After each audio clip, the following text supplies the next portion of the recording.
It's like Kaytranada just makes... Kaytranada is a rude boy, bro. I swear to God, one of my favourite shows I've been to. Yeah, my sister was there. It's crazy. Is it, yeah? It's so mad that it's a DJ.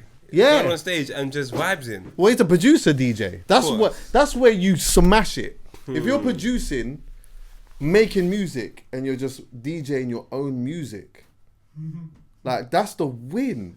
Shout out Jules. Jules is doing the same thing. Yeah, Jules is doing. Oh my God. He had an event in Jazz Cafe on Friday. Sorry I couldn't make it, Jules. Myself and Mary had an arrangement, and we have for a while, so just chill out.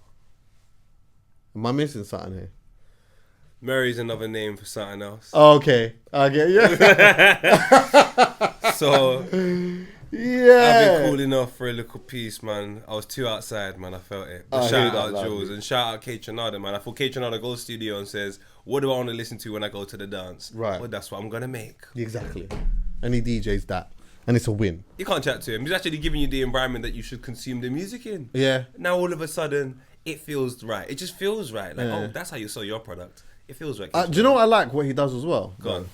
Is see if he just does a regular booking, he don't play none of these rhythms though. No way. No, he don't really do that. You got to go to the live show to really experience it. Yeah. He'll just go and he'll play like some average. And I've seen it happen where like sometimes people get a little bit disappointed because he'll go on and he starts going mad eclectic with it and going in different places. But this is just a regular booking. This is just you get what I'm saying? It's just a little thing. Yeah. Maybe to try out certain tunes. To see the vibe. But you see when you see him in Brixton Electric or Academy or whatever, all of the classics, everything, yeah, it's like tune after, and it's like, I think I said this before, yeah, his show, again, is objectively good.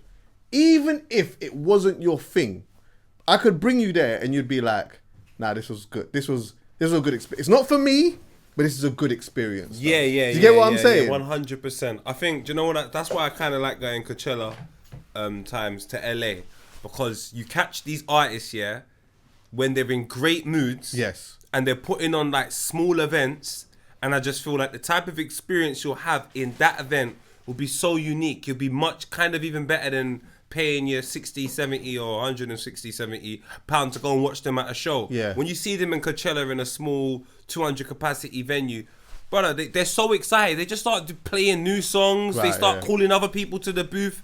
It becomes a mad experience. Yeah, and Kaytranada, yeah, bro, I've seen Kaytranada in one of those before. I've seen Erykah Badu DJing in one of those things. And is it? The vibe is crazy. Man, I didn't even know she could DJ. That's sick, though. It's really outside.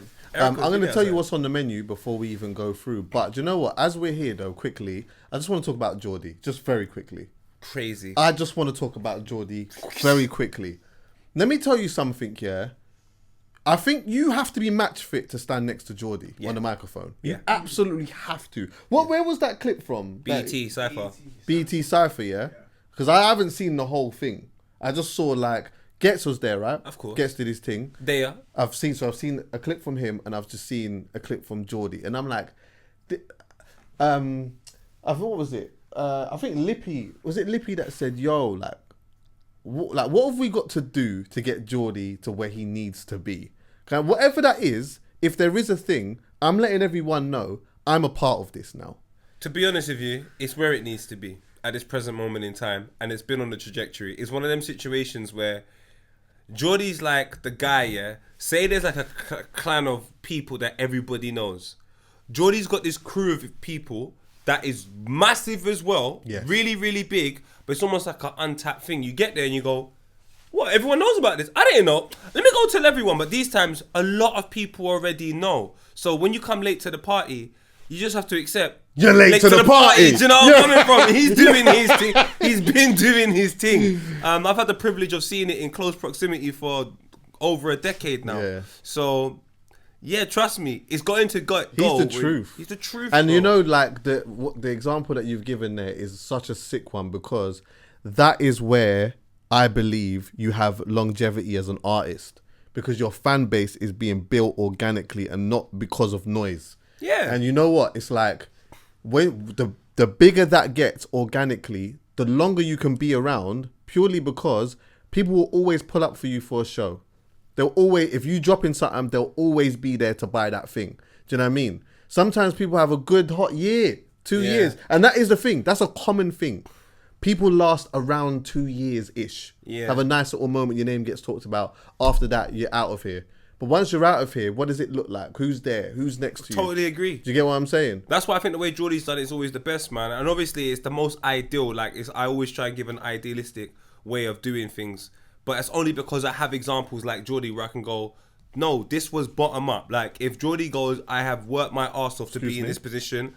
Jordy has worked his arse off to be in this position. Right. And I think the fact that he respects his brand so much that outside of just hearing him spit a verse, bro, this guy is funny. He's mad confident, mad witty.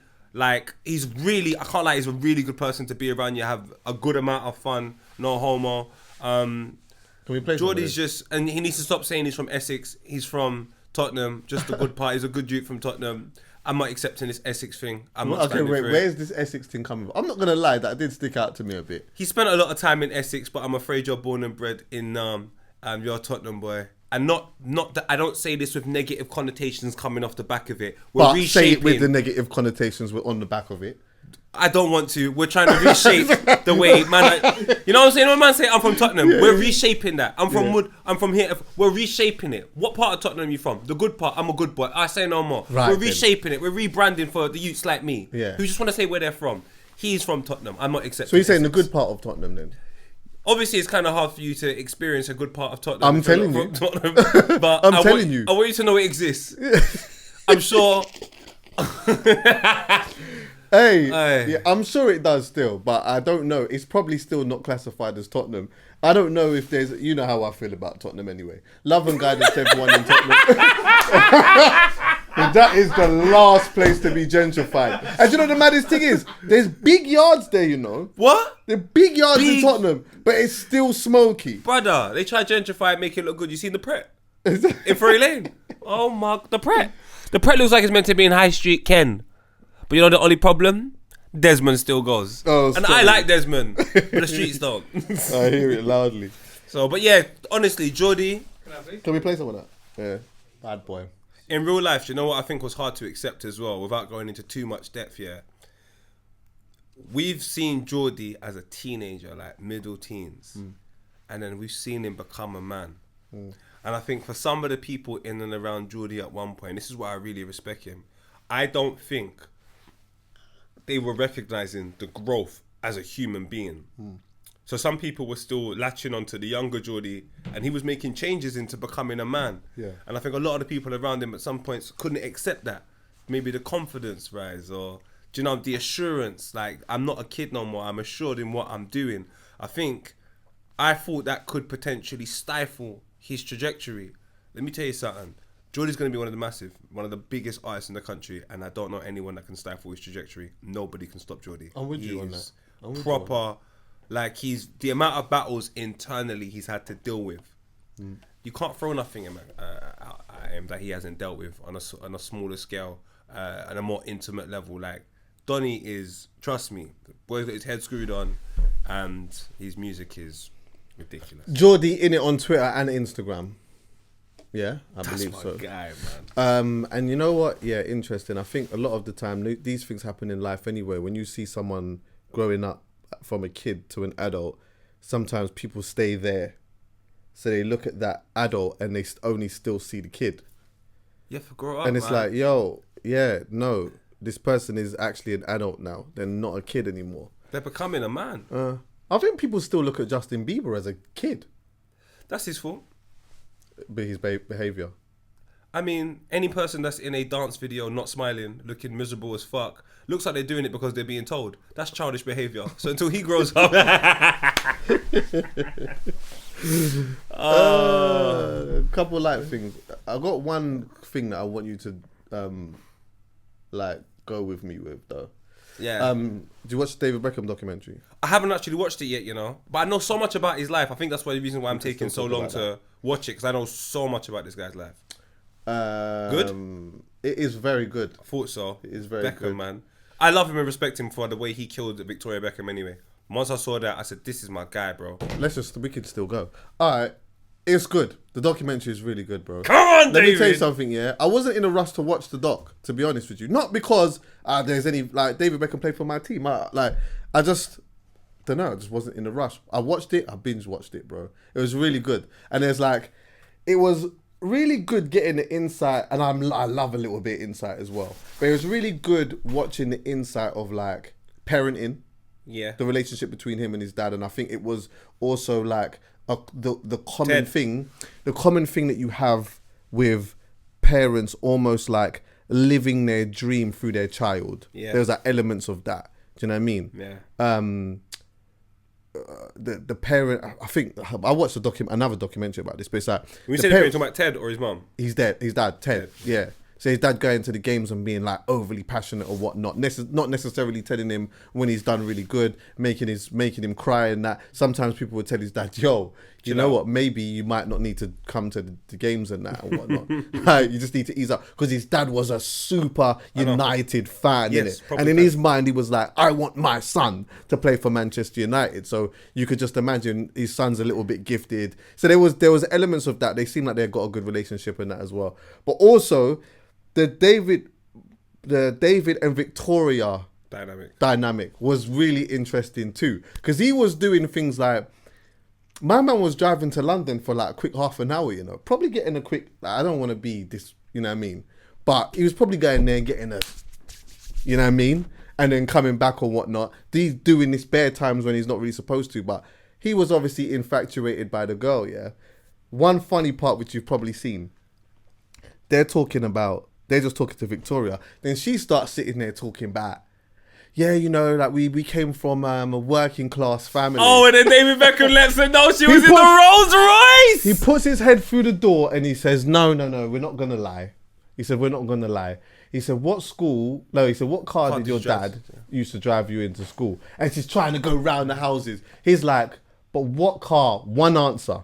Yeah. One answer. But it's the tone he does it in as well. Because obviously that went viral on Twitter. He's like, no, what car did your dad drive? And you're just like, you can't even be angry with that tone. You can't even try and fight back. You just have to accept. Yeah, because he's doing it in a way where it's like, I'm not belittling you or trying to, let's just tell the truth. Because he's from a working class background. Yes, exactly. And Victoria was called posh. And for you to be called posh, you have to come from type of poshness. Exactly. So I'm going to chat about struggle when your struggle was the fact that you didn't get the Ferrari, so you had to take the Rolls Royce. I'm from a different struggle.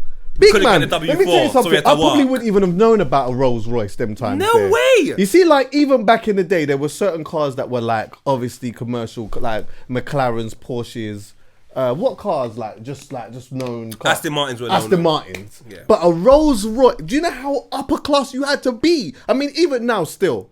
But Skepta's got one, man's got one. Wedding car, bro. Huh? I thought that was just a wedding car. Do you know how bad it was? If I was younger, because of like how you are when you're younger, if you said to me someone drives a Rolls Royce, I would have laughed because I would have been so ignorant to what that is. I'd have been, that's not a Mercedes, though. I swear to God, I'm just not in that world. I don't know about that. I would have thought that was it. I would have thought that was an idiot. An idiot thing? Yeah.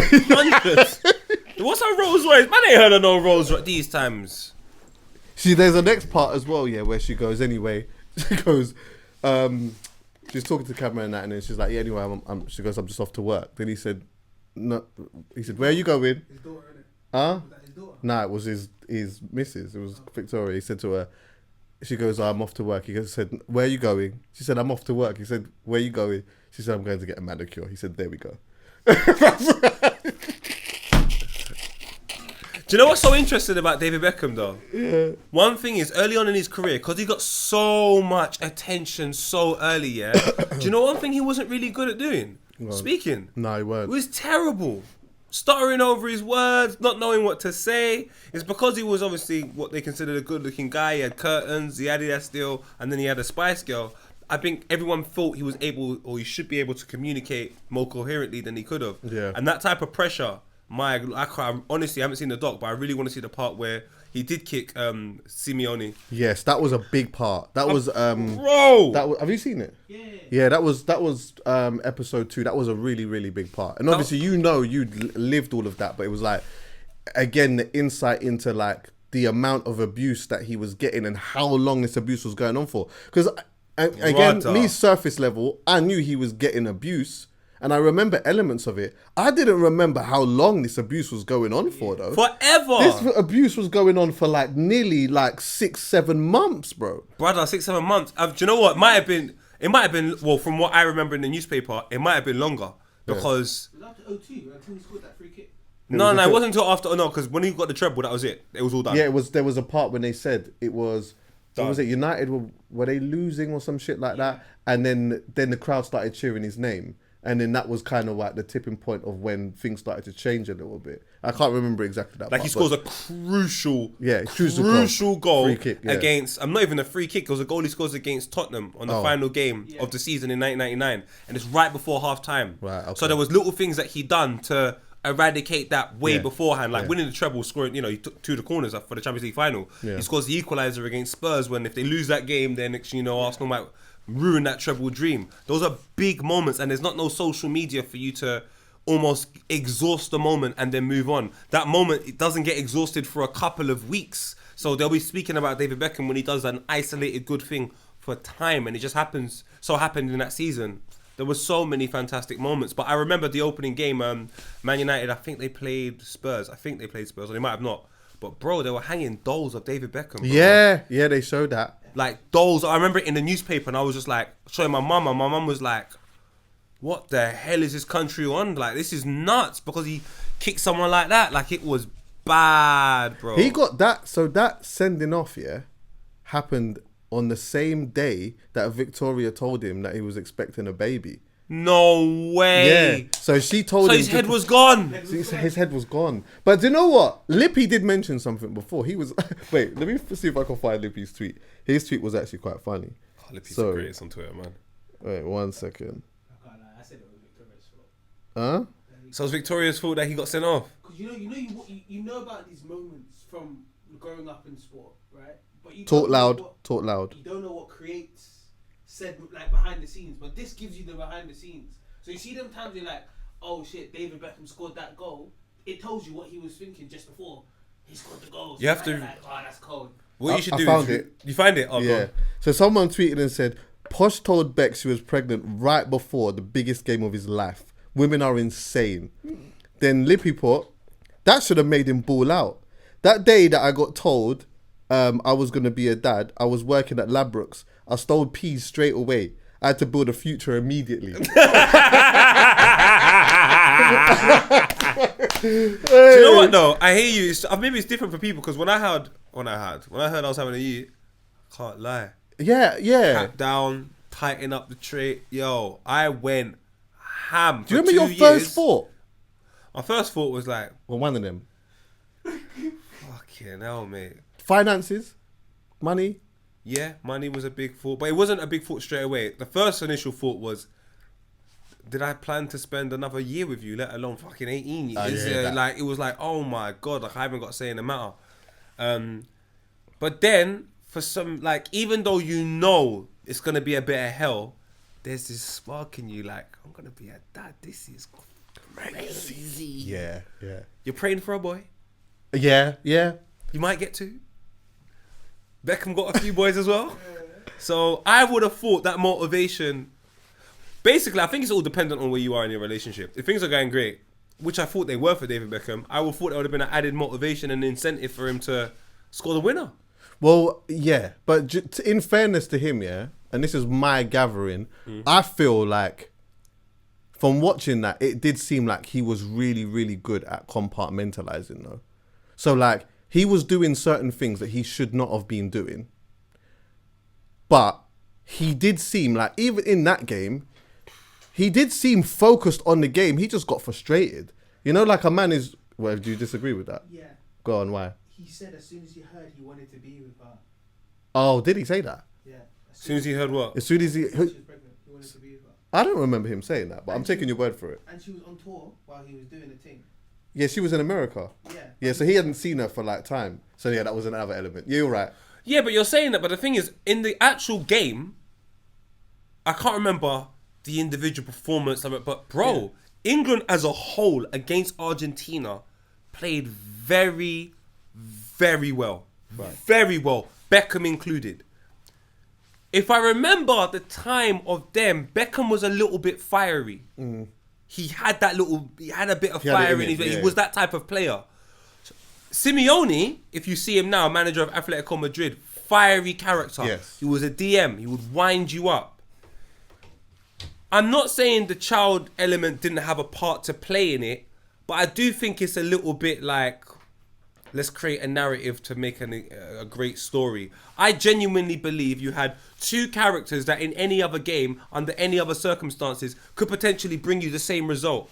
Simeone's a bit fiery, he's a bit aggressive, he plays for Argentina. Argentina are a very talented side. Towards the last stages of the game, Argentina had the better of the game. If you play football, that will frustrate you. Then you've got this guy just chatting shit in your ear, doing certain things. Before you know it, if you got a young David Beckham, he might kick you. He might do something. This is loads of players done crazy things. Especially if you know that someone's got a little bit of a light, fiery nature in them, you're going to do certain things to antagonize them just to make them do that. Do you know what I mean? Simeone's in the doc as well. This is good as well. Simeone's in the doc? He's in the doc. There's bare them are in the doc, bro. Simeone had to be in the doc, though. Yeah, he had to be in the doc. Bare them are in it. Do you know who looks like an absolute G? Figo. That's my brother. He looks like an absolute G. He's Just the way that he original looks, Judas, bro. He's the original Judas. Yeah. The original Judas. So, what was he saying? He's in it. Yeah, he's in it. He's just giving perspective. Like, obviously, when they played at Real Madrid together, and he was just kind of talking about, at the time, they were, when they brought David Beckham in, what was it? I think there was a clash of positions at first. There was a conversation about David Beckham playing in the same position as him, right? Yeah, so they talked in and around that. Good, bro. It's really good, you know. And the thing is as well, even for the Gallem, it's like, I noticed that there's like a lot of women watching it too, because even though it is about David Beckham, it's also about their relationship too, and Victoria and the kids, and like the insight of what was going on with family and whatever. And you could see as well, he's a man where when that whole thing with him going to America was happening, this was at the time where what was the manager's name again? The one who said he will never play for the club again. What was my man's name? Capello. Yeah, said when he found out that the LA Galaxy was having a conversation with him, he found out about it. He was like, you know what, you're just never playing for the club again. So who said it? What? Fabio Capello. He said you're never playing for England again. No, he'll never. No, this is when he managed. This is when he was managing Real Madrid. Oh, he said to David Beckham, you're never playing for the club again. These times, David Beckham weren't going, you know. They were just having a chat. Conversation. Yeah, but he heard about it, he said, nah, that's it. But anyway, I'll let you watch just to show like exactly what happened. I don't want to spoil all of that. I can't spoil any things, man. Like, yeah, you already know it anyway. Yeah. You already. I didn't know that conversation. I think a lot of these things will just like, it will jog your memory, because you already know a lot about it. But also you'll get just like a little bit more insight from the actual men and people that were there at the time and their thought process. That's what I want. Do you get me? Was R9 in it? Huh? Yeah.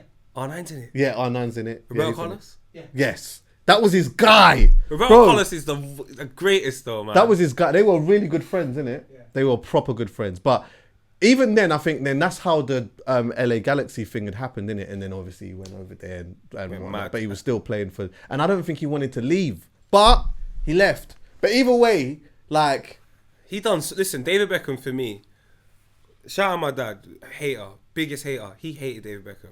He thought he was overrated, all of that. And obviously it's my dad in it, so I'm like, yeah. And he would use other examples. This player better than him, but I remember one game. So we just watched David Beckham. One of the most underrated players I've ever seen in my life, even with all of his achievements, because a lot of it was down to the stardom. So people, yeah, of course. But David Beckham at 37 retired at PSG.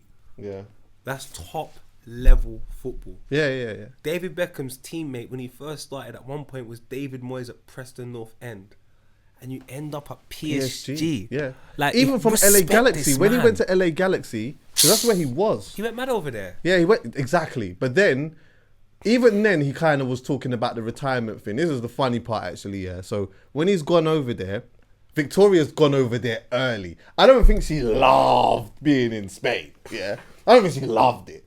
So when this LA Galaxy thing happened, before he'd even gone over there, she's over there. She's got the kids in school. She's patterning up everything over there. So once he's there, it's all done, whatnot. He can't even leave Real Madrid now, even though it seems like they might want him to stay. Can't. So boom, he's gone over there now. He's done his thing, whatnot. Boom. and then I think, what was it? He went to Inter Milan, didn't it? It was AC Milan. He went AC Milan. on loan, yeah. But his missus Crazy. wasn't really loving the idea of it too much. Anyway, boom, gone back to LA Galaxy, did his bit for the community and whatnot. Then it was looking like he was going to retire, innit, yeah? But then they've come back to England now, where it's looking like everything's sort of done and whatnot. Then he's like, boom, young guy in PSG. Yeah. She's like, what? What are you talking about? Like, but it again, like, it's the insight in it was really good, man. And I think one of the things that I will say that I did take from it is that even with their absence, they talked about the cheating. But did they? They touched upon it. Listen, right. I honestly, I'm without even seeing the documentary. Cause now, let me let you land, because I want to let you know what I've seen from media over the years. Nothing behind the scenes. I'll let you know. Then. I wasn't even going to go into that too much anyway. But I just took away, when I watched it, I just thought, even with their ups and downs and how difficult it must have been for them, or however their foundations of their relationship is and where they've got to, it's like, there's a part of me that looked at that and I thought, success looks amazing with a wife, though. I looked at that and I thought, success looks amazing with a wife. Looks. Yeah, I'm taking that, though. I'm good with that perception. I'm not, but I imagine they are happy and what have you. I've seen them out a few times. All I will say is, they covered a lot. They must have covered a lot of that up, because the newspapers were relentless back in the day. Yeah. And I'm not saying David Beckham cheated. But it looked like he did. I'm just saying. He definitely did. Brother, he was with it from early and he's still there now. He's travelled the world. Of course he cheated. No, yes. It's crazy. Nah, but do you know what? I hear why they didn't discuss that. That's why I wish they never discussed it at all. Because that is a... Nah, I think something needed to be said. I mean, they didn't go into like who it was and what, like, it just went into like it coming out and obviously how difficult it was for Victoria at the time. But hear what I'm saying from this. I'm just talking from a man now. Yeah. And I'm not a cheater, but I'm just speculating here. You will have a bit more credentials on this one. Yes. But my thing is that they are still together. They're married. They got a family and all of this type of stuff. Cheating on somebody and being caught cheating, I can imagine, causes a lot of emotional distress sometimes from your partner, especially from a woman who might have had 2 kids and might be at that stage in her life where she's not feeling attractive anymore, because that's a real thing. Yeah. Women have kids and stuff like that, and then they might get a couple stretch marks and all these type of things, and then start feeling like, rah, like, I'm not so much I don't feel, no matter how much you tell me, I don't feel that way. So then for you to go out and then do that when we're married on top of that too, yeah? You're stepping outside your marriage, you're stepping outside the vows, all these type of things. I'm going to speculate here that this caused so much emotional distress that he would much rather now, today, not try to unpack all of this to bring it all up again, knowing that maybe even still to this day, he might be getting light corn for it. Yes. So do you know what? We'll lightly discuss it, but we're not going to open that because it was so, you have no idea, behind closed doors, this thing was so mad, and I nearly lost everything. I don't even want her to think about it, because if she thinks about it and she starts getting some type of empowerment, she might leave. I might have retired at Stevenage. No disrespect to Stevenage. Right then. Yeah. Other teams are available. Nah, man, I hear you. It's a bad moment for people to live through it. To live through it anyway is a bad moment, but then to relive through it, it's nuts. And I think what could have made it worse, I always think when something comes surface value, like surface level, and then all of us can see it, it's taking a little while to rise. Yeah. So I just feel like the cheating. Sorry, David. You know I love you, Bex, but this is always an interesting subject to me. I believe there was so much of it, and she's upset about it. But the one that will always kill you is the PE. Public embarrassment. Yeah. The moment everybody knows about it. Yeah. Forget about the 300 other ones. You see that one that my mum's phoning me about because you see it in the Sun and the Mirror and the Daily Telegraph. That's the one that's going to hurt. Mm-hmm. So without that public embarrassment, I think he would have been fine. But yeah, man. And you are right about the new, like, back then, they were going crazy. And what they would do is, they would say things or shout. I'm going away from them, but I'm just saying in general. They'll say things just to get a reaction out of you, because all they need is the picture. They just need a picture or a clip of you reacting. Yes. And then once I get that, that's 100, and I can get that on the front of the newspaper. That's 50 rack. And then we can build a little. And these times on social media, we can build a narrative behind this and say things like they responded like this because of this. And there's no opposing argument because you can't respond. Well, guess what? This is what everyone's believing now. Yeah, exactly. This is what we're all believing. So, no, David Beckham, honestly, with everything you've had to deal with, what a bloody star. Yeah, star. I definitely would recommend it still. Come on, David. Come on. And his Utes. One of them plays for Brentford. Yeah. There's a good little part at the end as well where they're doing free kicks in the garden and that. And like he showed like him and his sons going back, but they're also just having a little bit of banter. It's sick, man. Okay, it's good. It's a good doc. Great footballer. Did you ever interview him or do anything with him? Yeah. We interviewed him 2016 with Stormzy in the Adidas store in central London. So man, you know me. Oh, man. I remember that still. Come on, man. You DJ'd. Did I? Oh, I did. Yeah, shit. I forgot about that. Do you know what the killer was? Memory, When you man. asked me that, I was looking at you like. Yeah, I remember We that. fought so hard to get you to DJ. They even did it. Yeah. So that was man. David Beckham. I even saw him 2 years after that. We saw him in where was that? LA. We were in the Soho House equivalent over there. Myself and my boy Max, Mitch, all of us, Maya. You know how we did it, or do it. Sorry. In there having a good time. Pissed out of our heads. Come downstairs. We hear English accents. One of them's pissed out their head as well. We hear a woman. I see a sprinter. I see David Beckham pushing Victoria, a drunk Victoria, into the. He's thinking we're gonna film. I said, David, no, we gotta stick together, my brother. You have a good night. And we kept it shifting, boy. So I don't know. I like David Beckham. I think that's someone we should protect. So if he has cheated, I hope that it never comes out. I really Strongly. Talking of accents, best and worst accents. Worst accent. What is the worst accent internationally? Go. I don't know. Do you know what? Do you know what I thought it was? Scouse. I'm gonna be honest with you. Sorry, man. Liverpool. Yeah, I'm sorry. That might be one of the best. I used to hate it. No, but you know what it is? See the thing about I'm accents. sorry. I don't hate it anymore, but I did used to not like it. It's all down to environments you hear the accent. I used to chop a thing that sounded like Steven Gerrard. Yeah, that's not. I don't want to hear that. I don't want to hear that. hated it. You don't want to hear Come on that. here, lad. I was like, I don't like this. Don't call me lad. You wanna come in here, lad? How they talk like Steven Gerrard? Nah, bro. No, I didn't like it. I didn't like it. She was To be cold, honest, but I didn't like it. English accents are dead. Fuck me harder.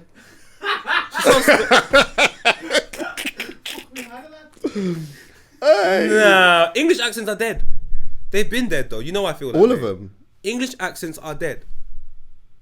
By the way, I In- think in that Scouse accent sense. is alright now.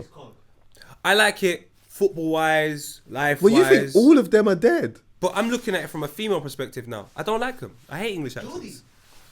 What do you mean, my brethren? No. They're all dead. We have the world of accents to compare it to, and you want to stop in bloody Newcastle, my brother. Just go Sweden. Oh my goodness.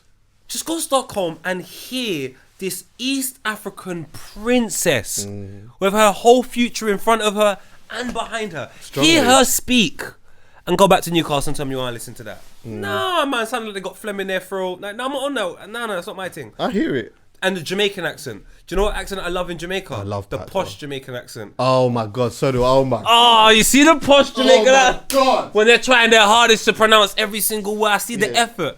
Yeah. Yo! I like that. I love the Jamaican accent. I can't lie to you. I do like I love patois it. as well still, but I I accept other accents. yeah. Like, LA, I hate it. Yeah, I don't even think that I love like the any type of American accent so much anymore. Not even New York. Maybe that one from the Bronx. Kind Yeah, of vibe. that Do you get what I'm Bronx saying? act- yeah, That the Bronx Italian kind of sort of thing. type. Yeah, I'm that. from the Bronx. Yeah, that kind of little vibes there still. You see Come that up with accent there? Yeah. Because it's got a bit of attitude and Yeah. venom to it. And I Yeah, hear it, it's I'm kinda like, sexy. yo, my baby. But JORDY. Yeah, Joe, I hear Nah, man, you're going crazy with it. Do you want to spend the rest of your life waking up next to somebody who sounds like they have a cold in July? No, it's not my thing. you. Well, my favourite, definitely my top 2, is Irish. Do you know what? I'll be honest with you. Oh my word! A woman with an Irish, like an attractive woman that has an Irish accent. Oh my goodness! Now me. that Both Irish? that thing there is crazy. Both Irish? What do you mean? Northern Irish tea? Yes, both.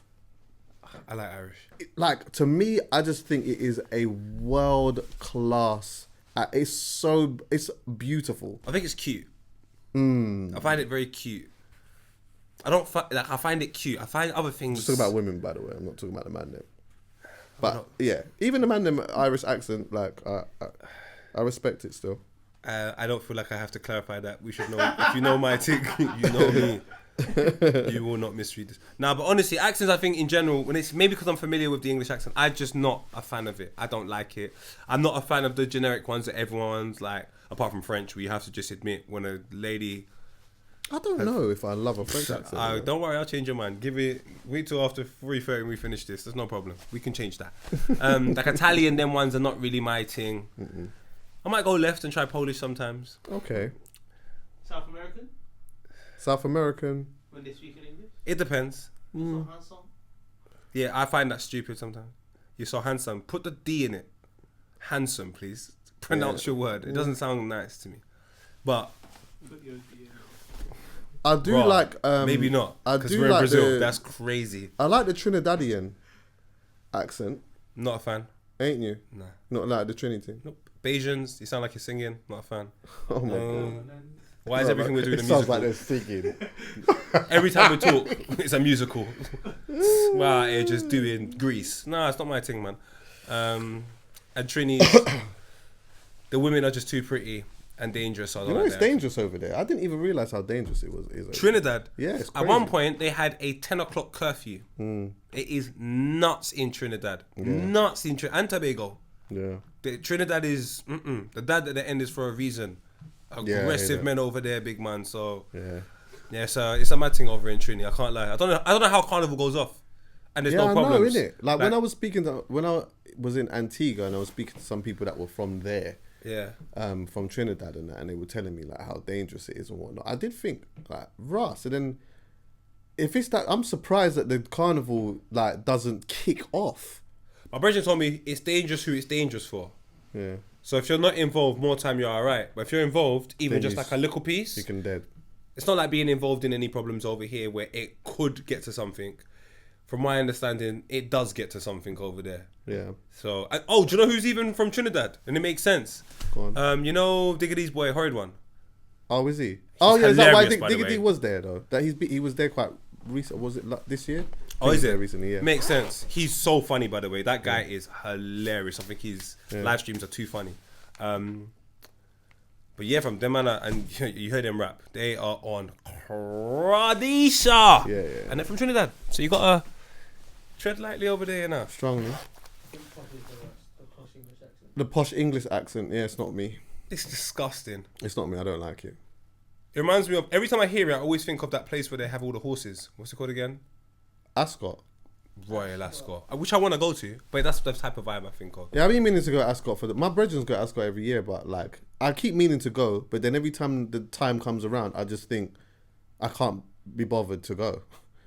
It's the effort, innit? Yeah, it's I can't like the flinging on the That long coat top hat thing. yeah, it's like wearing just the whole trousers, shirt, suit, whatever. One day I we just wanna do it, go man. Yeah, we should. I mean, these lot, my brethrens, they vouch for it. They vouch for it, but yeah, I just think maybe it's not my thing, but I still want to go and experience it. One What? day I will. I hear there's bear sex agwan, Oh my god, yeah, there is, you know. bear sex agwan over there. In the bush and all them drugging type in of the things, you bush. They might drug it up, drink it up. Yeah, I'm not saying I'm into that. Yeah, I know, bare sex in the bush and all these type of things. They're going crazy over there. I'm not Sex saying- in the bush. Aye, that takes Have you me had back sex to, in the bush before? Of course. Well, Serious? old school. Yeah. I never had sex in the bush before. I've In had the sex- bush. In the bush, bruv. That's great. My brother, in the bush. I've had it on the broken wall where the wall just all look like I'm in some war-stricken country. Like I've had, in the most peculiar places, I've had sex, man. Gone to a girl's house, seen no bed. We had sex. You find a way, man. You find a way, man. Aloni asked a question on Twitter the other day saying, she asked the women, like, how do you decide who gets to bareback? And I thought that's a funny question to even ask the man because I just don't even think it's that there's any science to it. It's so nosy, that question. It's so blood clot nosy and intrusive. Whose business is that? What's with the man them? It's not even that sciencey. It's just science go on. You know what? No, the science doesn't go on, but it's very easy science. Yeah. So if it doesn't smell good, trust me, it's a no-go area for me. I know some man that don't mind, but for me, moment I smell something that reminds me of like a gym after hours, it's not really my thing. Not my thing. So that's all it is for me. It's weird. In my head, I've always just kind of known in that moment what I'm on. So like sometimes I might be like, you know what? I don't want it. I don't want to see a sight of a dom today. Bruh. But obviously consent. If not, I'll fling on whatever. But then there are times when I'm just like, there's been certain slam dunkings where it's just like, nah, I have to. But there also has been times where it's like, and maybe this is my own fault.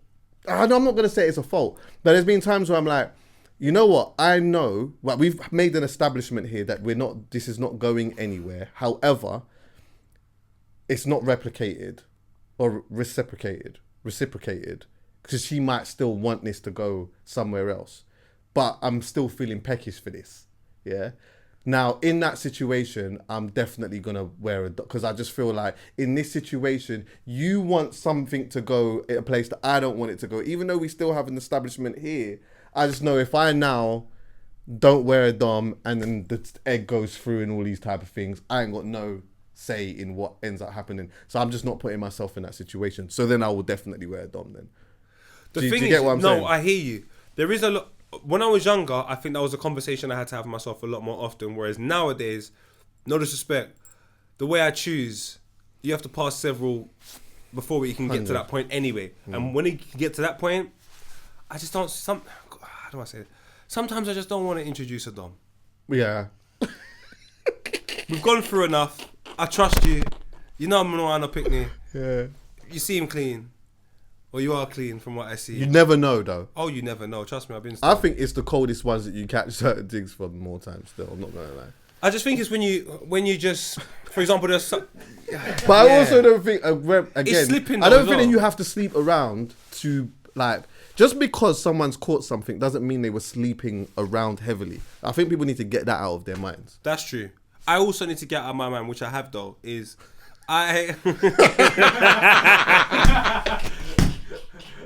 Let's restart that. No, we can keep it all in. You know, like, if there's a girl that you're like, oh man, you know, I want to see her or so on and so forth, you've got a liking to her. Sometimes I have to open up my mind and realize that's just not the way everybody else thinks. Right. That's just a past truth for some people. Yeah. Because if I have it in such, and then I beat it bareback and she's been outside, then I'm putting myself in danger. So I always like to see the reality of the female in which I'm pursuing as well. And that can also make your decision easier on whether you wear a dom or not. Because sometimes I can't lie, I'm out here just clowning. I'll be wearing doms. I'm scared of having children. Yeah. I don't want no kids anymore until I'm in the right situation. We've done it badly before. And most importantly, because it's just long having to go super drug. And then you wait 7 days. I mean, it's documented for me. I was you couldn't catch me anywhere without one. I always had them everywhere. And then obviously I had a period of time where I... Rebelled. Yes, I just... I had a rebellious mode. And then sometimes just mix it up. You get what I'm saying? Sometimes just mix it up. I would always say... Yeah. You get what I'm saying? Safety first. Why can't our doctors just introduce a situation where once a month you just have a test? Like, and it just happens. You have to go there at the end of every single month and we just have a test. Oh, well, everyone. It's just mandatory. You just got to go in, have your test. Everyone has their appointments and boom, you go to your local and you do your thing. I think that will get... That's a good idea. I think you're lowering the risk factor of catching anything. You're giving us consistent information about the situation, so therefore we're probably going to be a little bit more precautious. It's a similar approach to in Amsterdam, where they have the lowest teenage pregnancy rate, but they have red light district. So sex is always there, but no one's having any picnic. Why can't we implement something like this just so I can have more sex without a condom? But how much, like, what's their STD percentage over there though? Listen, we're trying to get this done. You're trying to now ruin the argument on one side. That doesn't feel right. I want to have more bareback sex. I just don't trust these girls outside. Okay. So I spoke to you on the phone today, just briefly. Obviously, you said, like, we ain't spoke in a week or whatever. And I was like, yeah, I was meaning to shout you and whatnot. And I was thinking about, like, just lightly, why? You know, I'm a deep guy. One of the reasons being, and I'm going to start this off by saying, we're not talking about this. I'm just starting somewhere to go somewhere. Yeah. I've been spending a lot of time this last 5 days, listening to conversations and watching what's been happening with the conflict between Israel and Palestine. I've been spending a lot of time. Okay. Watching a lot of stuff on YouTube, listening to LBC a lot, having conversations with friends, having conversations with people I don't know, and just watching things. Just trying to get a balanced opinion on stuff. And I think that really consumed me a little bit this week, because I was like, I've been finding elements of it really unfortunately interesting. And like in parts of the debates that I feel like I watch, and bearing in mind, I don't know, I'm quite a novice when it comes to these type of things. I'm just trying to get an understanding of exactly what's going on. But like, you know, me and you on the pod, a lot of the time when we're discussing deep rooted issues, we always talk about going to the root cause. That was something that I learned from you. Yeah. And, you know, when I listen to some of the conversations that are being had, I hear sometimes things like, oh, you know, Hamas, what they did on the weekend is the reason why we are here in the first place. And then I start getting confused, because then I start thinking, so wait, hold on. With all of what I've read and what I'm seeing, I'm hearing this being said as if the conflict started on Saturday. So I'm like, did the conflict start on Saturday, or has the conflict started from years ago? And if the conflict has started from years ago, then I think in my mind that we always need to start there as opposed to starting here, because then you get a better understanding of how you've got here by being there, which is not me condoning what happened on the weekend, obviously not, but it's just me dissecting elements of the like conversations or whatnot. Yeah. And then also like, you know, hearing like a lot of conversations about people fleeing, and it's mad as well when you think about like how much people have been born into something. Yeah. They've been born into like, so let's say like, some of the Jewish people that got killed on the weekend and that, they're at a music festival. They're just going about their thing, doing whatever it is. Do you don't know anything about it? It's all right. I'm not going to go to. But I'm getting to a place. It will make sense in a moment. But it's like they're at a music festival. There was something that happened on the weekend, just in case you don't know. Yeah. So there was a music festival that happened in Israel, and Hamas, which is, how would you describe Hamas? Some people would say is a political terrorist group. Well, it's on both sides, isn't it? From the Palestinians, they're a political group, and then from the Palestinians, so they are a political group, but also they're on smoke. Yeah, they're yes. But also, just to be clear, that there are a large section, or I don't know the percentage, a section of the Palestinian people who don't see them as representatives of the Palestinian people, movement. Yeah, but anyway, so that's important. So it's a group of people that have interpreted their oppression differently to everybody else. Essentially, in a way, yeah. And also there has been because they've been. I don't want to offend anyone, basically. But anyway, they've now, out of their oppression, in their minds, they are retaliating in their minds on that, and by that they've gone into this festival, and they've like into like the Israel territory, and they've gone and they've like killed a bunch of like young people there, like, and just did an absolute madness, which is now you know, you're hearing conversations like, oh, we need to defend ourselves and we need to this, that, and the fourth, we need to get rid of them and whatnot, yeah. But like the people that got killed on the weekend, a lot of them are just super, like, they're just young people that have been born into something. Some of them might have their own ideologies that would go against the Palestinian people, which is maybe quite likely, but they are innocent people that have died. With that being said, there are countless Palestinian people that have been killed, and also when you look at like how much of the land that they had at a point to how much they have now, and to the fact that it's been described that they live in like an open air prison. It's like highly densely populated. There's like 2 million people, which are the average age they're saying is like 21 or something like that, yeah, in this place, in a small little space, and it's like an open air a prison. It's just, there's so many of them dying, babies dying or whatever. It's just crazy.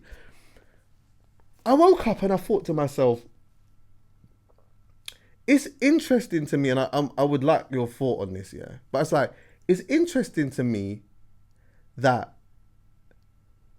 years ago, the British have a lot of blood on their hands, by the way, because they have a lot to do with what's happened here, but not just here, also all over the world. When you look at like colonizing, yeah, a group of people at some point, likely British, said to themselves, I'm not just talking about this situation, I'm just generally speaking here now. This is generally speaking. They said to themselves, we want some of that. Or we feel that this is the best thing to do. And in that have caused generational pain for years. And you know what? They just died. They just died. Imagine like a group of people made a plan to do something, going into African countries, different places, whatever. Yeah. Change stuff. Even when you look at some of the cuisines in certain countries where it's like, this isn't this comes from, they brought this over here. This is why this is a part of that. Yeah. You get what I'm saying? Like in Brazil, you've got, I think it's the second largest export for Italian food is in Brazil. There you go. And you see like elements of Italian food in Somali cuisines, right? Yeah. You see like pasta and all of that in there. That's all colonizing. Yeah. So somebody did this. It started with a group of people, and then they were just allowed to die and not have to deal with the repercussions that have caused generational pain that will go on for thousands of years. Do you know how nuts that is? That's the reasons why I say I can't be racist. I can't be racist. I know it sounds crazy, but there was a practice put in back in the day which means that people in the Western world have a privilege that none of them would give up. Mm-hmm. Even if it means I'm oppressed for the rest of my life. Mm-hmm. So you won't sacrifice your privilege for me, but I must be cool with that and just continue to just live my life. Mm-hmm. That doesn't feel right. And when you take a look at that practice and how it's been indoctrinated into so much different other countries of privilege to sort of victimize weaker countries that have resources that they need, and then them practices have gone on for years. You get to the point in your mind where you're just like, raw, now everyone's at a place of routine in this belief, and the source of whether it's right or wrong has gone out of the window. Because your justification is your privilege. Because you can do it and get away with it. What's the problem? We do it to him all the time. He's got no issue with it. It's the reasons why sometimes I don't really want to know the details of certain situations. I believe it's as simple as 2 kids in a school made complicated by emotions, feelings, and the middle context. Facts. So with this situation, without speaking too much on it, I don't want to speak too much on it. Yeah, of course. But just if we use that situation as an example, whatever you're fighting for and whoever's defending themselves, somebody's wrong. Forget your belief. Forget what you've been told. Let's take a look at what it is and look objectively. But we can't, because sometimes the people that believe are in the right have too much power. And if the people you believe are in the right have too much power, then sometimes it's a little bit more difficult for you to put your argument forward, because all the places and the avenues that you'd want to put your argument forward have already been overrid with individuals saying, this is what I need to do. I think when I look at it like this and I read more stuff, I think the whole planet's in turmoil. I genuinely do. Absolutely, bro. Turmoil. Because it's in a bad place. And one of the reasons being is because of what I mentioned. People interfering, creating a thing that is right in their minds. Also, I just want to add the next context here, is that at some point, some people did this, yeah? I'm not talking about the Palestinian Israel, I'm just talking about in general. And you know that there are like families to this day that financially benefit from the fuckery of course, that their great granddad done, to this day are living in financial wealth which has come from a whole load of fuckery. Royal family. Why can I never connect to the royal family? Why could I ever connect to the royal family? I can't. I cannot connect to a group of individuals that benefit and reap the benefits of oppressing others. That's not fair. I made a little joke on Instagram one time. Like, if I went to some, I don't know, Caucasian guy's house in my area, stole his television, took it to my house, had it for 100 years, and then made them come back and pay for it, fuck is going on? But what do I mean by that? I have to go pay for gold. I'm not saying I'm entitled to it in the countries in which I'm from, but I probably have more of a say in the country I'm from than I do over here. You've stolen stuff. You've put it to give you a position of privilege. And I just think, I wonder at what point this planet's going to take the world leaders, maybe they are going to look at it and say, what are we even fighting for here? Like, what do we all want here? Figure out what everybody wants and realize everyone's full of shit. Everybody's fighting with ego. This one person wants to be the superpower. This person wants to be the superpower. All right, cool. What are you thinking? All right, let's link up with you and try and override this. It's just literal ego. Like, even if the people that have linked up now defeated all of the people that they want to defeat, then they're going to end up arguing amongst each other.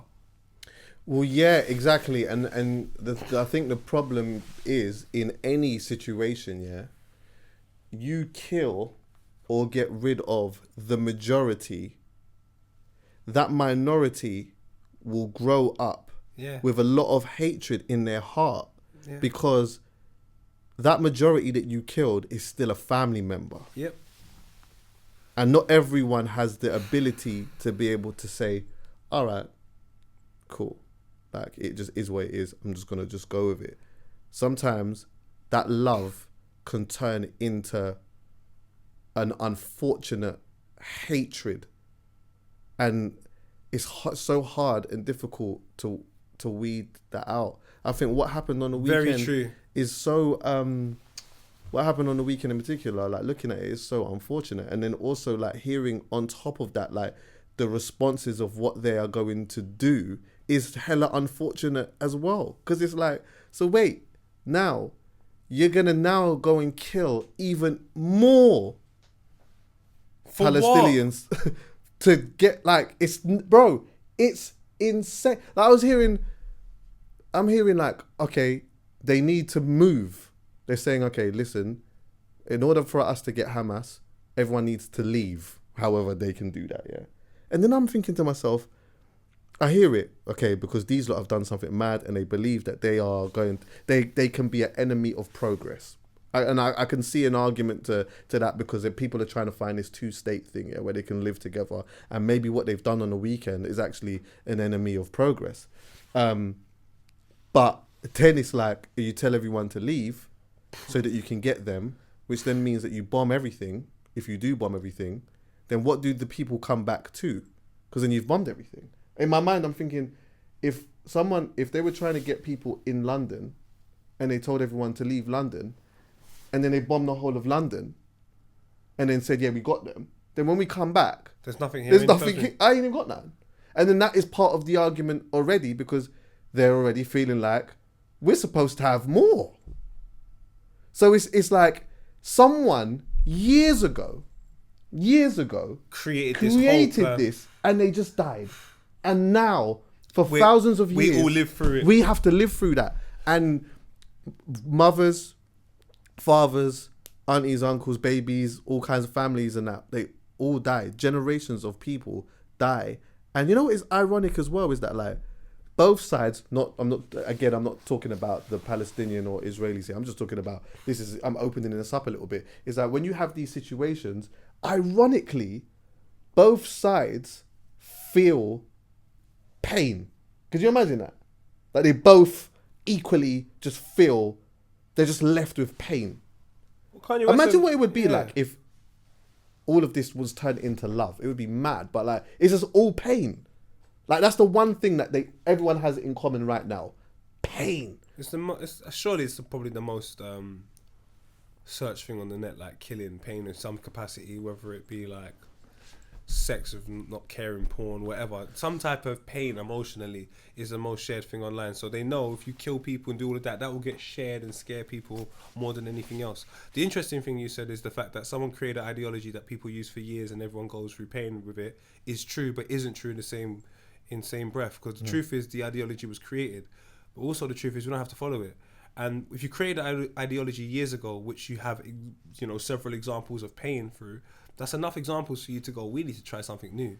But like I said, when people have a belief, whatever that belief is, and you have it, your family has it, your street has it, like everyone around you has it, how does an external party that's not connected to you come through and go, that's nonsense, Do you know how difficult it'd be for me to convince a 30-year-old man what you believe is not real, to make you try and come to a common ground to be with me? I can only implement my beliefs when you allow me to. Because if I try and do it by force, you're going to be offended. So what I mean by that is, in this situation you've given me, it's two people that believe different things. Now the thing that allows it to happen is if you take two individuals out of it and say, look man, I believe this, I believe that, have a convo, figure out what's going on. But when it's like, I have to force my belief, no, you have to believe this, that's when it's becoming conflict. And I think that's the scenarios that they consistently place most of these groups in. They never place the groups in positions of conversation or positions of being civilized. They're always placed in positions of conflict, because that will spread quicker. The moment you see people are sitting there having a civilized conversation, the message doesn't spread as far. I didn't hear about that situation that manifested. So I heard about a situation that manifested on the weekend, but I didn't know about it in any detail until I met you. But if they, by the way, I've just given it. I'm super. Of course, you're a brief. We are not like super equipped to have this type, like to unpack it. I'm just kind of looking at like the basic logistics of it. Yeah, I hear you. But the point I was making was I forgot it. But yeah, like I said, it's the whole thing is just, it's very sad. I don't like seeing people die at any capacity. One life is too much. But I do believe that, honestly, if people can separate their beliefs, just separate yourself from your belief for a second to figure out what's actually going on, we can progress forward. But there's too much pain. Do you know what? I think there's too much pain. There's too much oppression. There's too much sadness. There's too much fear for that to reverse. I don't even know. It's not going to do more. I'm gonna, and you know what? I will at some point. Just like, I'm still just talking to people, innit? I'm just talking just because I just curiosity. No, you're that type of person. I have just curiosity, just to get understanding and just to get balance as well. Because I'll be honest with you, this is one thing that I will say with my absolute chest. I don't trust our media. I'm sorry. Of course not. I just don't trust our media. I don't trust the way that things are being reported. I just don't. So I'm always just trying to find where the balance is, and listen to two sides have a conversation and just pick what I think. But I don't know. I mean, I got friends that feel pain. You get what I'm saying? And I'm just like, this is nuts. I mean, the reason why even talking about this, I'm like, I could have been at a music festival and some madness could have just happened to me. But I also think at the same time too, because that's my first feeling is like, rah, like imagine being at a music festival, rah, man, you're innocently getting licked down and this is happening and bare people are just dying and that. And then so there's that. And then the conversation starts from here. And then I'm like listening to the conversations and I'm like, hold on, wait, did the conflict start from today? Or where did the conflict start from? Okay, so wait, it's from here. and this is what happened at this time. Okay, so when you start doing that, you start seeing, okay, this story is, there's so much nuances in this, isn't it? It's the belief, bro. But it's nuts, bro. That's why I hate belief. Sorry to cut you. I hate belief because I know they believe that when we do this, it's done, and then another person goes, when we retaliate, it's done, and then after years of that, it just comes down to, all right, we're gonna attack and then we're gonna strategize a response. We're gonna prepare for their response. Yeah. And that's just the belief moving forward. It's anyway. I don't even like talking about those things. No. Someone will be upset. I'm sorry, innit? Oh, whoever's upset, allow me, man. You know what? Allow me. I'm black. Do you know what? I'm not. Allow me. Not really. I don't know if I am. No, give me a day. Give me a day, and I'll figure out whether I am. No, Chucky, allow me. All right. Allow me. Do you know how much things happen to black people day in, day out? Allow me. I don't see no one doing big conversation about it. Nothing. We have to fight for it. So just no disrespect. When it comes to pain, when you're talking to black people, miss me with it. Yeah. I've been in pain. But in a nutshell, I just hate the fact that some people just fuck up shit and die. I hate it. I hate that some people just come, they just hear, they just fuck shit. And you know what? They fuck shit up in absolute peace and quietness. No one didn't even see them. They just did it in quietness. Right? Now shit is hella rambunctious. Learned that word the other day. Crazy. Right? Rambunctious. I like that. Now shit's hella rambunctious. All of a sudden, they're just dead. Yeah, but you know what? I was watching Just Gangs of fuck London. shit up and just dead now. I was watching Gangs of London the other day. I completed it. You don't know. Yeah. It's too crazy. I should have got up. I'm lazy. I should have got up. The fifth episode in the second series. I always take like little quotables out. Yeah. I think it was the Albanian guy. Mm-hmm. The Albanian guy. His missus got kidnapped and bad things happened to him, and and he's getting into a conversation with his black brother about working for Alba. And he says to him, but when are you going to fight back? Like, when are you going to fight what's right? I understand the practice that's happening, but when are you going to go, nah, I'm not having that. And I always wonder, like, with everything that's happening in the world, there is somebody that has a position of influence. I'm not saying power to stop things, but real influence to create change. Positive change. I don't know what that looks like, Chucky. I don't know anything. When are you going to step up? When you're going to just go, do you know what? This is nonsense. This has been happening for years. And it's not getting any better. It's actually getting worse. I have the power to make a reverse of the situation. So instead of us going like this, we're going like that. So people are still going to be losing lives, but it'll be a lot less until eventually we find some type of common ground. Because people are hurt, like you said. You can't change that. No one's not doing anything. No. We can't keep blaming the man that's gone. He's gone. He's Yeah, gone. fuck that done anyway. Whoever he is. Do you know who people that Just you know? out here just dead. You know what I mean? The man are just out there just chilling dead. Do you know who's alive causing problems? I can't stand that idea of that. You just chill. And do you know what? Let me tell you something now. He's getting worse. He's not liking it at all. No, because I'm just thinking about it, yeah? Go on. I don't want to come there, right, and get to the gates. Because I have a feeling I'm going to get there. And I'm going to, like, because I'm going to get there now. And I'm going to look through the gates and I'm going to say to God, hold on a minute. You let this pussy howl in. What's going on? So you're swearing to God. I can't do that. He's outrageous, you know. Chucky's gonna say pussy to God. Nah. He's like, what? What? Imagine what he says at your christening. I'm sorry. This is too much. I'm sorry. He's still working on me. God's still working on me. He's still working on all of us, still but working on me, man. But obviously God will explain to me, not explain, that's mad. But God will say, nah, like, you know what I mean? Compassion, thing, this is what happened, boom, boom, boom, boom. I get a good understanding. Obviously, I'm going to be like, all right, cool, go through my thing, innit? Well, you just called me pussy 5 minutes ago. No, I didn't call him up. I'm joking. Let's be clear, because I don't want anyone to misinterpret that. I didn't call God up that. I'm saying that pussy out. Do you get what I'm saying? But you get what I'm saying? He's in, innit? I can't. What am I going to do? Sit outside and not go in? I'm going in. I'm the type of man that if he's in there, I don't even care. I'll find a space away from him. What am I in? I'm on guest list? Can I get a +1? I beg you, come. He's in there, it's not heaven. What's that? If that man is in there. It's not heaven. That means you're in the For wrong you, place. boy. You're in the wrong place. When you go in, it starts feeling hella warm. Yeah. Are you, man? Are you hot? Because I'm like, I got no top on. You start bun up. Wait, you said Chucky's here? Oh, he's not here. He's upstairs. Oh, Chucks, I know you spoke about it with Mitch. And I don't want to talk about the album as such. Yeah, go on. But I definitely want to talk about responses. Yes, let's go. I like Joe Budden. Yes. I like Joe Budden, Chucky. Yeah. I like how honest he is about, all right, yeah, you know what? That sounds mad. So what I'm talking about is, obviously he done a review of Drake's album. Mm-hmm. Drake didn't like it. He's entitled to not like it. Mm-hmm. The points he made didn't make sense to me. And then Joe articulated why it doesn't make sense. Mm-hmm. Now, academics then done a retaliation to that. But I can tell after watching academics retaliate, I can't lie to you, there is no argument you can have for Joe Budden's argument. There is absolutely no argument other than emotion you can have for Joe Budden's argument, which then opened up the conversation to me more about people's pen. Because we've been speaking about rap for a while and people getting away with it and people saying whatever and so on and so forth. But now we're at a point where arguably the biggest rapper in the world has dropped an album called For All the Dogs. And he spoke a lot about the writing. Lil Yachty came out and spoke about the writing. So then Joe Budden spoke about the writing.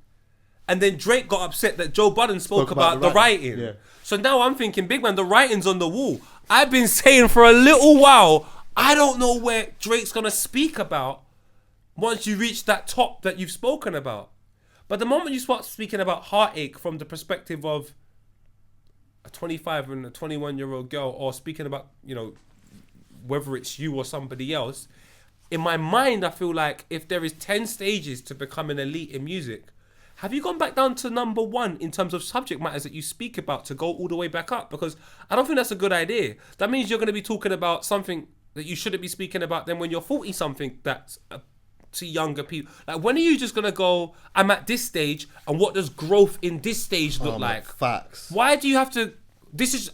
I'm not Drake. Drake is gone, bro. Like, these guys that they're doing what they're doing, they're gone. I understand that. But Joe Budden's argument, just to go back to Joe Budden's argument, speaking about the writing, the same thing Lil Yachty spoke about, saying it's some of the best verses I've heard, the same thing you always speak about, how your pen is sick. Why is it when we speak about what you've written about and we break it down, because she was 21 is a wild line, I'm sorry.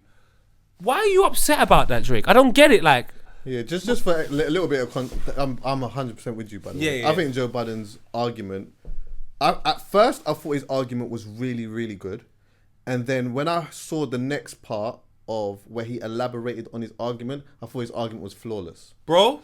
And reason being, I'll say this, yeah. So, like, one of the things... So, yeah, let me just go to the writing element of it. For me, that was kind of my issue with Drake a little bit. I don't even want to say issue. It just is what it is. It's like it sounded like he was making an album for the younger lot, and that he almost, for me, dumbed himself down to do that. And sometimes you see elements do it in isolation, which I never have a problem with. Like, when I see him, I don't want to say this in a disrespectful way, but it's like when I saw him next to Sentient, I was like, okay, he's tailored himself in that moment to do that thing or whatnot. I've seen him do it with Heady, cool, whatnot. I even see Dave do it. I see Dave kind of go down a bit and just try and be as cold as he can in that. Personally, do I want to see a whole album of Dave doing that type of stuff? No. I don't want to. Dave. It's not why you like Dave. No, exactly. Do I want to see Drake doing that? Absolutely not. If he does do it though, cool. Then clearly, which I said before, Drake has been musically a part of my life for a very long time, and I felt like musically, whether I like certain things or not, we're almost growing together as me being a fan and him being the artist. And now at this point, it showed that we're not. So he's now come down here to link my little brother in them lot. And it's like, all right, cool. Then you know what? It is where it is. I'm not mad at it purely because he's given me so much music. He's given me so much emotional connections to stuff that, like, you know what? It's cool. It's fine. If that's what you want to do, cool. The argument that Joe made as well about, like, just being around the younger lot and whatnot, and like maybe just going back to growing up and stuff. At first, as I said to you, I thought, right, it's a bit thing. But then it's all in the music. It's all in the music when he's talking about... And look, let me be clear here. I'm going to be honest with you. Like, obviously Drake is 30-something years old. He's a big man and whatnot, and he's single. I don't expect him to be anything but being outside at times. Do you get what I'm saying? If there's a yellow banana there, why for that? I could see why he would want to... Because it's ripe. You get what I'm saying? He might want to do that. When it starts to get like that, when it starts to go there like that, it then allows people to question even more. Not his integrity, but musically where he's at. Are you, because this is all in the music, like doing all of this stuff and just not even, and like, you're not even happy. Sounds like you're not even happy. It sounds like he's like doing these things with these gal or whatever, like some of these young gal and that, and they're just breaking his heart and shit, and he's getting upset with them or like, and it's like, you know what, maybe like step away from that a little bit and do, I mean, look, I didn't want to say this, yeah. I mean, like, Georgia was a bit, at the time. Mitch said that. She wasn't, I mean. But the thing was, alright, cool. So this is what I said, because Mitch brought that situation. It's crazy. Mitch brought that situation to me and said, but Poe, he's done this, and then brought the name. I said, first of all, we were all younger. This is 6 years ago. So we were all younger. So my perspective, he was 30 then. my perspective might not have been as clear as it is today, 6 years on. So I'm saying to you, he done that 6 years ago, might have been a one-off, I don't know. Now there's a level of consistency within this. I don't think now that he's told me twice that it's the only 2 times that it's happened. I don't believe that. He also said he was in the club. He also then, in that, what Joe Budden pointed out, rightly so, is he then references being in the club with her, I think interacting with her, and then going back to his crib. And when she was 21, this one girl. So clearly there's a common pattern and a behavior around this action for a consistent piece of time now. And I'm just saying, as a consumer, I don't know anywhere else in the world that can happen and it's acceptable. If I bought FIFA happens, 17 and it was the same as FIFA 24, I'm going to have a problem with that. I don't care how many units it sells, people will go, but it's exactly the same gameplay. So you have to change something. Nah, do you know what? I'll be honest, I hear what you're saying still, but I think it is a lot more common. Like, it's just, it is the Western society, innit? It just, that shit happens a lot. I don't want to plant a seed that he's doing anything like mad illegal or whatever. I'm not saying doing anything illegal. I'm talking about from the writing perspective. Yeah. What you're upset about, it happened then, and we can go fair enough. Okay. But 6 years on, that same writing is still happening, and you're getting upset about us identifying the same writing you've done for 6 years. And I'm not saying the same writing in the sense of execution. You may have made it sound cuter, you may have made a double entendre better and all of that, but I'm saying to you, subject matter, 6 years on, same thing. And then Joe Budden goes, it doesn't sound like you're having a good time, and then you frustratingly get angry. To me, you're only heightening his point. 100%. I think that was where he went wrong. I think he ultimately got too emotional and gave an emotional response. And it's like, if he felt like there was a personal attack, then you reach out to Matt, which he did. He did say that he did, but in the end, like, you reach out to my man, you have a conversation based upon that, because you feel like, I don't like the fact that he is not respecting me. But when the comment of like him being a failed rapper and whatever deflects away from the argument of what Joe was saying, which heightens the fact that, oh wow, you're really sensitive about this. Like, and if you are really sensitive about it, why are you really sensitive about it? So bro. It is mad. To me, this just wasn't for me, and I'm not mad at it. What, the album? No, I didn't like it, but I'm not mad at the fact that I didn't like it. Okay. Which I said before, I'm not mad at the fact that I didn't like it, purely because, bro, I am a fan of Drake. Yeah. I have. Look, there is so much levels of where I can take this, yeah? Yeah. Even just being a DJ. You know, like, I've got so much highlights of being a DJ playing Drake songs. I used to do something called Drake Night. Years ago, and for 2.5 hours, I would be playing Drake rhythms and it would go off. That was years ago. Could you imagine now? Like, there's so much things that he has done musically that has been sensational for me. Musical connect, like emotional connections, things that are going on, all of these stuff. So I can't be mad now that after all of these years, he's given me a project that I just don't even like. It's like, you know what? Cool. If he gave me one project, if it was his first project, and I absolutely loved it to bits, and then his second project came out and I hated it, I'd be a little bit upset. I'd be like, oh, fucking hell. But why is he mad? Who? Drake. Oh, God, bro. You're not mad. Thank you for that. I'm not mad. Thank you, Paul, for that. So why is Drake mad? Bro, I don't know why he still feels like he's got so much to prove to everybody. And maybe that's a good thing. Maybe that is one of the reasons why he is where he's at, because he always taps into that. He always wants to be somewhere in the conversation, and he just taps fully into that. And that is like an element of his greatness, which so happens to be the element of his kryptonite, so to speak. So why won't he be honest with himself then?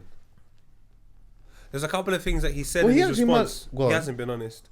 He said, I only take into account people that have free time. I only listen to the people that don't have free time. He's being emotional. All right, cool. So there's an emotional response. So now we're tapping into, you're not fully comfortable with the things that you're doing, clearly, because Joe said something, you've responded to that. So maybe some of the things that Joe said, I don't know what, he said a lot, but there's some things inside that you're not comfortable with yourself doing. So not even being honest with yourself. That's the bit worrying for me. You're Drake, man. What the hell's going on? Then on top of that, the subject matter 6 years on haven't changed. For me, like, with the amount of that you have, the amount of access you have to life, that's just a bit worrying. And you know what? You know, one of my favourite things is, which some of you lot might criticise me for, I love learning from artists. Of course. Musically learn. I like it. If you have the capability of being able to articulate yourself a certain way, I love learning. So he has done so much, even all in that time, even from her loss. Really, there's just so much going on and stuff. Things in his mind, head, relationships, this, that. You and your baby mum cool now? What's it like having your son from Holland and he's in Amsterdam? And exactly. Like, I want to just give me at least 3 of those packaged somewhere, musically as well. Like, where's 40? Because is he part of this? Maybe I've not gone through the credits and that, but like. Again, I'm not mad that he didn't do it. I would have just liked for him to just be a bit more creatively. I would have just liked something creatively different for me. Done. That's it. Look, and I listen to this and I'm like, this ain't for me. And you know what? Like, I think that if you are a person who, if ski is like fully your bag and you love that to absolute bits, I can see why you might end up liking this album. I'll be honest with you. But you know what? Can I tell you something, poet? Come here a minute. It's not mine. All right? I don't understand why he's up. Do you know, as you're talking, I'm thinking, wait a minute, Paul, all the elements of this album allude exactly to what Joe Budden's saying, and Drake can see that. Like, you worked on it with Little Yachty. It's like 24, 25. That is the worst thing as well, by the way. I'm sorry, bro. Big up Little Yachty, but no. Big up Little Yachty. Like, you consistently credit him as of recent, so you've clearly been spending a lot more time with him. I like their relationship still, though. Cold with it, man. I just think there's a lot of people that had around the project that where when Joe Budden says what he says, you could probably look at it and go, there might be some truth to this, you know? And it's critiquing it to the point where you don't have to get angry. Like, there's a group of people, and the point I was trying to get to earlier, sorry, there's a group of people that Drake that don't accept that. And you have to accept that. If you want their respect, you have to do what they love. Like, for example, who just released his album today that, you know, I'm trying to listen to right now? West Side Gun. He just released his album today. That's me. So West Side Gun drops his album. Me. And I'm like, if you want that type of respect, you got to give us one more of that version, that song that you done with Conductor, 8 a.m. in, where is it? 8 a.m. in wherever it is, that one song on that album where he's being Charlotte. in Charlotte, where you're being, I heard that and said, yo, okay, is that where we're at? That's not where we're at, my bro. That's actually not where we're at. And J. Cole killed you on your own stuff. Do you know what as well? I think the analysis on the timestamps was really good. I don't know if you listened to the full podcast, but they were talking about like the 8 a.m., the 7 a.m.s and whatever, and like just the differences in them. Their analysis on that was really good. Serious.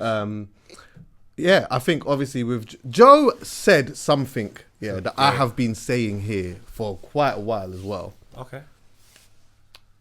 Because I will give Joe this. He does, even though he had his moment where he was used to shit on Drake a lot, and I do feel like I do also feel that Drake's response to Joe actually wasn't all about what Joe said in that moment. I do think that a lot of it was the fact that for years Joe did shit on him for time, and on top of that, that was the podcast that Pusha T went on and exposed to you and did all of these type of things. So somewhere in there, It's like someone could have said exactly what Joe said with the screaming and shouting. He probably would have responded. But I think that he's got an extra bit of vim towards Joe because of the history. And also, I think he actually really liked Joe at one point. Oh, shit, we got to go.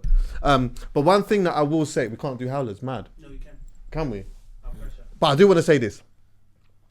Joe said something that I fully stand by. I said this here a bunch of times. If I big you up, if I sit on my podcast and I talk about you and I big you up, we are not having a conversation if I say something about you that you don't like and you ring me. I will not answer the phone. And I've put that into practice. And there's been times where I've shouted man out, did whatever. Then I've come here, I've critiqued something, and now my phone's ringing. This one wants to... I won't listen to the voice note. I won't answer the phone. Because we didn't have this conversation when I did this, when I was complimentary 4, 5, 6 times before. The one time I said something, now we need to have a conversation. No, we don't. Joe said, when Drake sent him the voice note, they said, oh, what did Drake say in it? He said, I didn't listen to it. He goes, when you talk to me, you got to talk to me with love. And he just didn't feel like that voice note was going to have any type of love in it. And also on top of that, I bigged you up bare times. So now there's no time. I don't need to listen to this voice note now. So I hear, and I fully stand by that, bro. If I talk bad on your name for the first time though, this is the first time I'm critiquing someone's art as an artist and whatnot, and they reach out to me, I will answer the phone because it's the first time I'm talking about them. Do you know what I mean? But if I've talked about you and been complimentary about you before, even if it's one time, and then this time I say something, I ain't answering the phone. You must be mad. That's my vibe is I'll talk to you regardless. I don't mind, but you just have to come with what Joe said. Just chat to me normal. The moment you're disrespectful, unless you're... Actually, nah, there's no exceptions. I just don't like rudeness, so I'm with you lot. I hear you. But I'm willing to in talk a nutshell, Joe was right though. Joe was 100% right, and I think, do you know what? When your reality is put in front of the world, you have a choice. Look like a fool and don't accept it, or just accept it, and whatever comes with it, at least you don't have to worry about what that looks like anymore. No, Because if you don't accept it today, in the back of your mind, it's like, when that is true, I wonder what it looks like. Just find out now and move forward. Who cares, man? It's not that deep. You're Drake. You're Drake. Howlers. Drake should be on there for feeling like that. So I sent a couple to EA Sports. There was one I actually can't remember right now. And the one that I just sent, I don't know why it's not going to it. I will get it. Okay. Yeah, must have it. So, sometimes, for example, Chucky, in my working field, in the past 6 months, I was saying today to a couple of people I was with, I've slacked. And we've put in a plan to try and change things for the foreseeable future and to make a stronger impact from January. But I can big enough say, I've slacked a bit. And I don't like the way it looks. Now, some people slack their whole life. And you think to yourself, yeah, but like, aren't you upset that you don't do nothing? How are you going to finance your life? Not everyone has that concern. There's a man in Tokyo that gets paid 100k a year to do nothing. You what? And I'm vexed about me slacking for 6 months. This guy gets paid 100k to do nothing. I hope I don't butcher his name. Shoji is a 38-year-old man from Tokyo who has a very unique job. One that many of us might wish we had. He earns money by doing nothing. Wait. He asks for 10 yen for each time someone books him just to hang out of him for him to be there. Yes, he gets paid for people to phone him for him to hang around with them. Occasionally, he don't even say nothing to them. Oh my God. My man gets paid to be company. Not Vincent, but company. For me, this stinks. That is crazy. He gets paid to be company. But who's the stinker? Him or the person who's paying? For him. Actually, why is he? For them, stinker? For everyone. Yeah, I think the stinker for everyone. I think it's more for them. Well, no, do you know everyone. What? Are we company shaming? That's a good point. Are we company shaming? He's just because there are some people who just have no friends. So you know what? Let me just pay someone to be there. At least I got nothing to worry about. Yes. Sounds like a good business to me. Maybe everyone's in the win, but for me, just from a distance, if someone said to me, "Oh, what's he doing over there? I always get paid to be someone's company," I would look at both of them and I would say, I know where the "You both is. stink." I know for where me, the stinker is. I know where the stinker is. Go. It's 100 bags.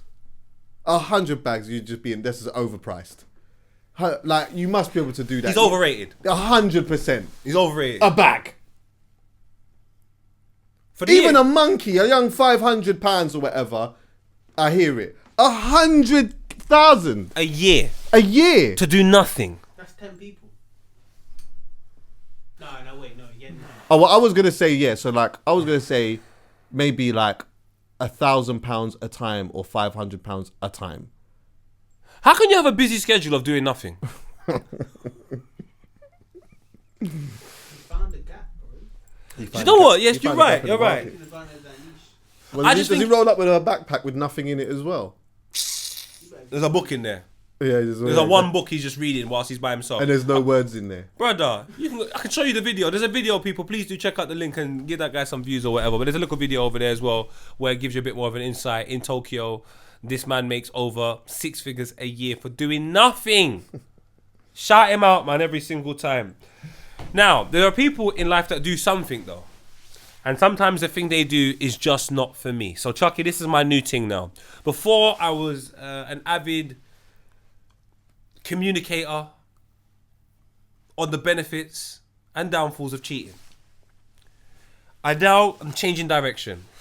Tell a story. In order to cheat, you need to be settled down. From now on, I'm going to settle up. Go on then. I don't want to be settled down. I don't want to be in a relationship. I'm in a relationship with God.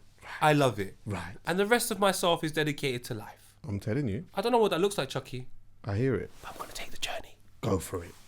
And I'm not taking it with a woman. Because there's always stories that I hear that make me go, I think I'm just going to be Zayn Khalifa. And I'm not saying I should use a story with a woman that has nothing to do with me, with a guy that has nothing to do with me, in circumstances that have nothing to do with me. But I tell you what, it still makes me a little bit scared. Yes. Is that all right? Yes. Let me hear you. Let's hear this story. There's one thing that you've never told your ex. Our trainer, like, I had a trainer and he was training me for Wheel up and come again, selector. Let me turn it nice and loud because she comes in on a storm. and it's like we were both doing laundry at the same time Hey, and will you?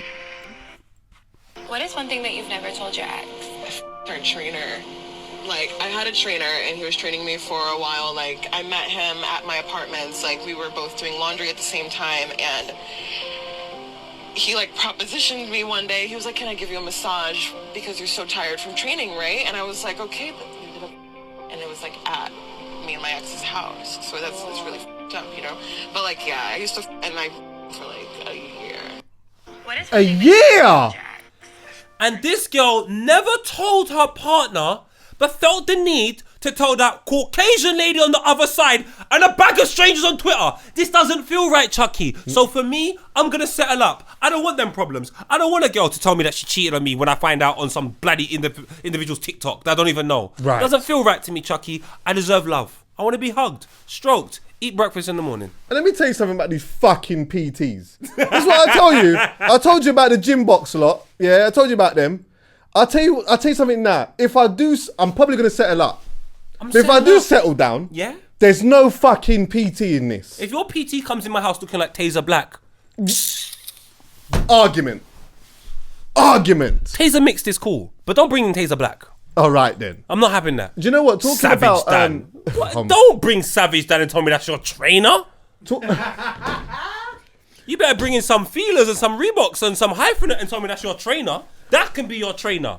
I don't want to see Savage Dan as your trainer. Bring specs. Fully confident. Yeah, strong. Do you know what? Talking of just finding out about something on the internet, we will end on this. Yes. Will Smith just recently found out that they wasn't in a relationship for 7 years. My brother, that Through was the Shade final Borough. howler. That Through was the Shade final Borough. howler. It stinks, man. Yeah, through Shade Borough, they Will just found out that for 7 years they actually wasn't together. You just found that one out. You know she's going on the Bartlett thing. Yeah, to do one set of barling. Yeah, she's gonna go over there do one set of barling on a winning people over thing. Hear what I'm saying? I hope he talked about fucking. Do you know what I don't want to hear about? I'll tell you what I don't want to hear about. Go on. Tupac. No, I'm no. fucking done with this. Did you hear what she said? Yeah, it was her soulmate. Let me tell you Settle something. up, people. Settle up. Let me tell you something. Yeah, all of this is. Do you know what? Anyway, because I'm going to just say something that's just going to... I'm going to say something that's going to get people upset. But hear what I'm saying, yeah? Go true. He died, unfortunately, yeah? Now, all of this thing of idealising the fact that, it was a soulmate or whatnot. Look, let's be clear. He would have been out here fucking, even with you, yeah? He needed at least to get to 30-something for him to settle down and whatnot. The Don was 24 years old, piping. Then he was out there with Madonna, wasn't he? Let me tell you what Jada is, because remember we've spoken about her numerous times here. She's the reasons why I want to set The her up man's as dead, well. he can't defend himself about Ras Clark, soulmates and that. He might have come out and said, no, I weren't. But why did she bring up Tupac? She's a goal hanger. Because the case the other day, they found the person that arrested him. All of a sudden, she have Tupac's story. Yeah. He proposed to me in jail. He was my soulmate. Books coming out now. Books coming out. I'm sitting down with Bartlett on Monday. Your backside, Jada. One set of barlin. She has ruined the legacy of Will Smith for me. Will Smith, the person I grew up on, loving, idolizing, has been ruined by this woman. There's a knock at the door. But anyway, big up Jada still. Yeah, every single time. Love her. What a beautiful woman. Anyway, listen, thanks for listening, everyone. That's yeah? Achilles. Yeah, we're gone.